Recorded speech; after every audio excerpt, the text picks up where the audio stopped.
Cette vidéo a été approuvée par Eiichiro Oda. N'hésitez pas à mettre un pouce bleu.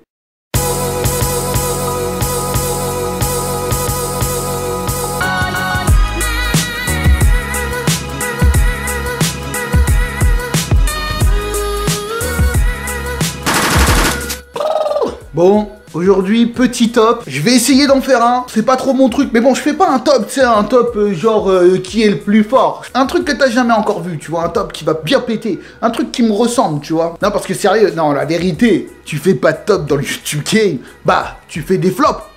Pouh, punchline. Non, j'avoue, c'est même pas une punchline. Toi-même, tu t'en es rendu compte. Ne me fais pas une standing ovation. C'était pourri. Non, je te jure, faut l'avouer. Quand c'est pourri, il faut pas hésiter à le dire. Parce que si tu le dis pas, t'as les gens, ils vont te faire remarquer dans les commentaires.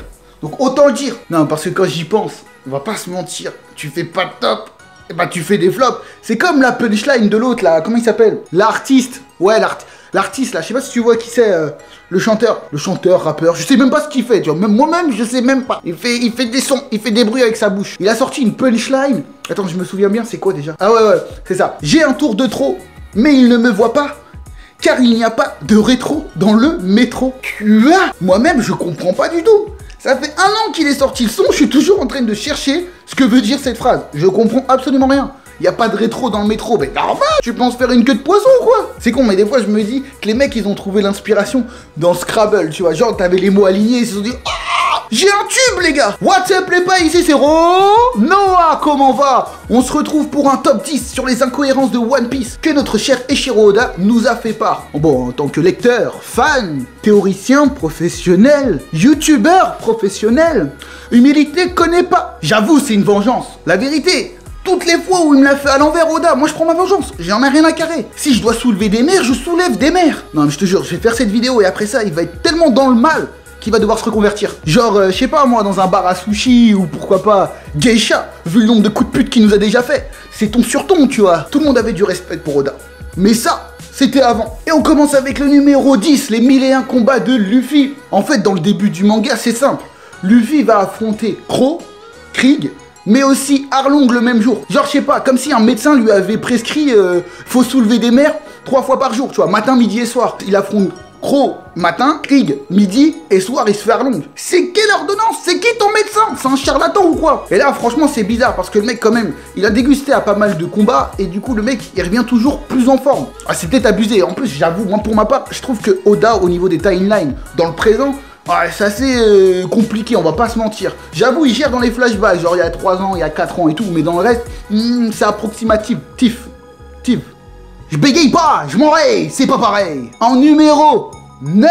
Sur la tête de moi, j'ai un peu bugué sur le 9. Hein. Je savais pas si je devais faire comme ça, ou comme ça, ou comme ça, tu vois, c'était chaud. Et ben on a tout simplement les pirates de la Rumba. Si tu regardes la mort de Brook lorsqu'il était avec son ancien équipage, tu remarques un truc. Alors je sais pas s'il est dans les animés, mais moi je l'ai vu dans le manga. Et en plus, t'auras même un lecteur qui lui a posé la question. En fait, si tu regardes bien, t'as un des personnages, un des chanteurs, des musiciens, qui joue, et en fait il a été empoisonné et il meurt. Et après on revoit son squelette, son cadavre, et on voit tout simplement qu'il a un harpon dans la tête.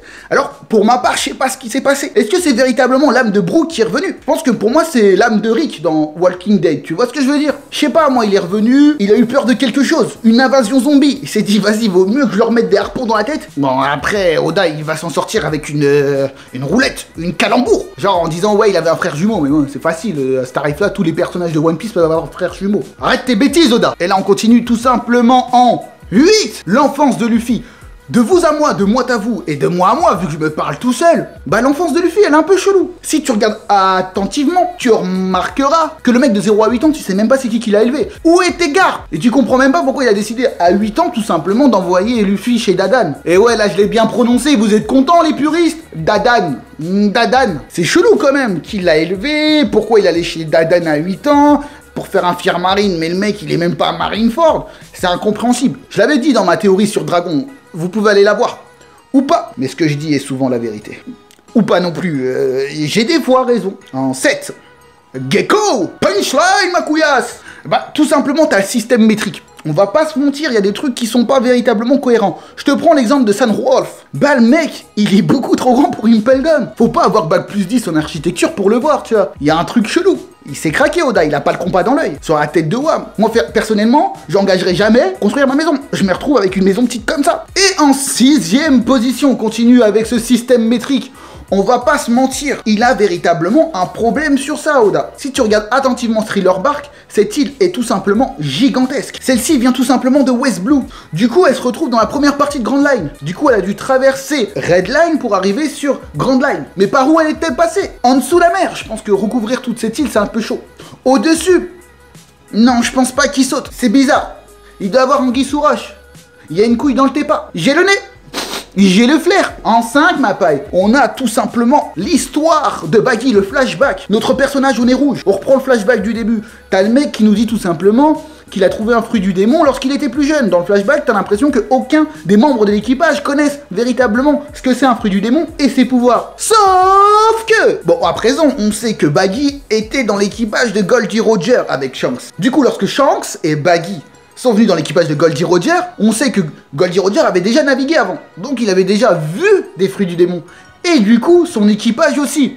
Donc ça colle véritablement pas. Je crois que j'ai poustillonné sa mère. Pas grave, c'est les aléas du direct. On garde la scène. Moi, je veux de la franchise entre vous, mes pailles. Je me craque, rien à carrer. Je suis devant vous, face à face. Du coup, il y a une véritable incohérence. Et là, ça pose un peu problématique au niveau des théories sur Goldie Roger. Est-ce que celui-ci avait le Gumu Gumu no Mi? Eh bah, techniquement, non. Sachant tout simplement que Baggy ne connaissait pas les fruits du démon avant, donc il connaissait pas les pouvoirs de son capitaine. 4e position, là c'est mon avis personnel, là je le mets parce que c'est mon bad buzz, c'est mon... Sabo et son amnésie. Franchement, c'est le cliffhanger le plus pourri que j'ai jamais vu. Franchement, l'amnésie de Sabo, c'est trop gros, c'est trop gros, c'est trop gros. Non, sérieux, le mec, je te jure, le mec, il est chez les révolutionnaires. Donc, il veut fumer le gouvernement mondial. Il est en guerre.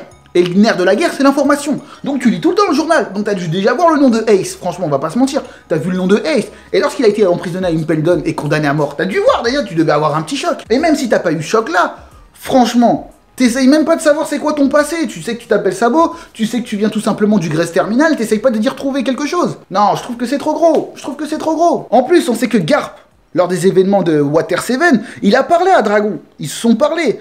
Donc ils devaient peut-être certainement savoir qui y a dans la team. Même le CP0, s'ils ont fait un peu d'investigation, ils ont dû voir c'était qui. Même Garp, il a dû voir. Donc pour ma part, je trouve ça un peu trop gros. En 3, bah tout simplement Shanks et la perte de son bras. Alors moi, pour ma part, il n'y a pas d'incohérence. C'est tout simplement un effet dramatique, on va pas se mentir. C'était pour rendre la scène encore plus dramatique qu'elle est. Si je le mets là, c'est parce qu'il y en a plein qui ont fait des théories, ouais, Shanks peut se téléporter. Sur la tête de Wam, moi ça m'a fait rire. Moi ça m'a fait rire.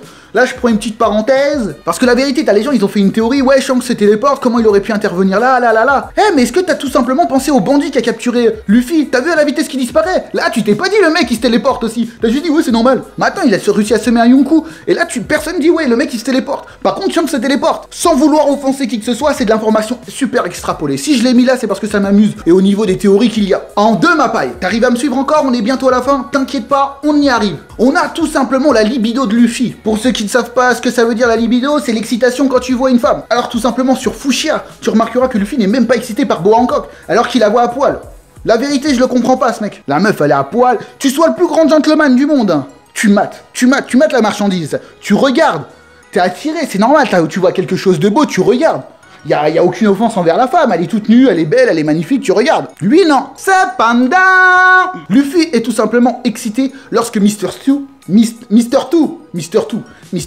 de Studio Line. Ouh, il est tout simplement excité lorsque Mr. Two se transforme. Putain, j'arrive pas à le dire. Je bégaye pas, je m'en raye, c'est pas pareil. Il est tout simplement excité lorsque Mr. Two se transforme en ami. On peut le voir, il a une tête qui fait oh. Et lorsque tout simplement Vivi et Nami sont dans les bains, on peut voir qu'il est aussi excité. Mais t'as un lecteur qui a posé la question à Oda.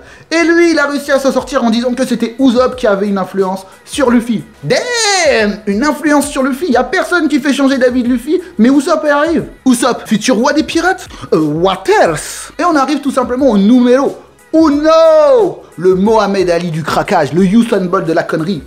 Et j'ai nommé Crocodile. La vérité, si tu regardes attentivement l'arc comme j'ai regardé attentivement cet arc, tu remarqueras que Crocodile est mort et qu'il n'aurait jamais dû faire une réapparition à Impel Down. La raison est toute simple. On apprend, lors du premier combat entre Luffy et Crocodile, que la faiblesse de Crocodile est l'eau. Donc Luffy va se taper avec de l'eau. Ensuite, il aura du sang sur les mains qui permettra de toucher tout simplement Crocodile. On est d'accord? Sauf que... lorsque Luffy se bat la première fois avec Crocodile, celui-ci le mange, il le croque. Et de toi à moi, qu'est-ce qu'il y a dans la bouche, à part ce que certaines personnes mettent comme saloperie? Eh ben on a de la salive, on a de la bave, et ça c'est humide. Donc forcément, t'as le sable qui solidifie avec de la bave. T'as qu'à essayer, crache dans du sable et tu verras, ça se solidifie. Il aurait dû mourir, il aurait dû être coupé en deux. Mais c'était pas le cas. Normal, c'est super chaud de dire que le protagoniste de l'histoire de One Piece est cannibale. C'est pas Shinjeki no Kyojin. Je l'ai bien dit ou pas? Shinjeki no Kyojin. Ciao. Donc voilà mon petit top 10 des plus grandes incohérences de One Piece. Il fallait le faire, je l'ai fait. Vous pouvez compter sur moi les pailles. Mais on va pas se mentir, si tu regardes attentivement, il n'y a pas véritablement de choses qui peuvent poser problème au niveau scénaristique. Il y a même que dalle. Attends, on va pas jeter des pierres sur un mec qui a fait un manga pendant plus de 20 ans. Plus de 850 chapitres. Avec 80 tomes. Moi je lui jette pas la pierre. Franchement ce qu'il fait c'est un truc de ouf. On va pas se mentir, même dans Harry Potter il y a beaucoup plus d'incohérences scénaristiques que dans One Piece. Pour te dire à quel point c'est un travail monstrueux ce qu'a fait Oda. Et pour finir, j'ai envie de dire que malgré des incohérences, Oda arrive toujours à nous captiver, même après 20 ans. C'est un truc de ouf. Moi, je suis super content de suivre cette œuvre. Elle est charmée. Donc n'oubliez pas les pailles. Ne prenez pas pour argent comptant ce que vous disent les youtubeurs. Pour ma part, si je fais des vidéos, ce n'est pas pour vous dire quoi penser, mais pour vous donner de quoi penser. Alors, tu le sens venir.